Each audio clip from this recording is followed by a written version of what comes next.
What is an appraisal? What's the difference between appraisal versus home inspection? Because everyone, when they're purchasing a home, should get a home inspection.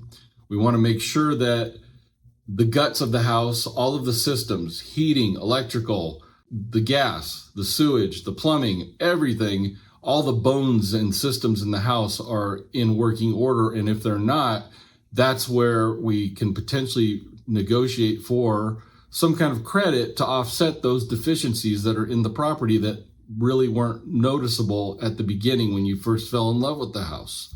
Now, how is this different from an appraisal? Because that's a home inspection, has the word inspection in it, and an appraisal also has an inspection component to it, but they're two different things. The home inspection is for your benefit to know what's good, bad, and ugly about the property you're considering buying, and allows you to make a more informed decision. The appraisal inspection, that is for the appraiser to determine the value of the property, to make sure that the price that you agreed upon with the seller actually is supported by comparables. And comparables are properties in the neighborhood, usually a mile or less, that are similar in size and what they've closed for recently, typically in the last 3 months. That helps them determine what the value is. Now, property condition also goes into this. That's why an appraiser does come out to physically inspect the property. This is where the confusion is. They do their own inspection, but it's not for your benefit.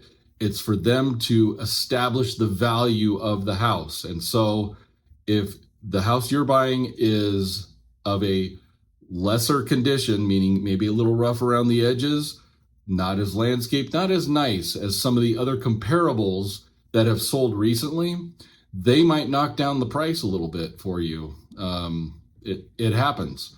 However, if the house is very nice and the comparables are not as nice, then they might actually up the value for you. So that is where the confusion lies, in that home inspection and appraisal also have the word inspection in it, but they are two different things. Once the appraisal comes back, hopefully it's right at the sales price, and that is what an appraiser, that's their goal, is essentially what they want to do is bring that appraisal in to match as close as possible to the sales price. By doing this, they're basically guaranteeing that that house is worth what the sales price is, and that appraisal report does go to the underwriter. They look at it and make sure it's all good. Now, let's say that the value comes in $20,000 lower than what the agreed upon purchase price is.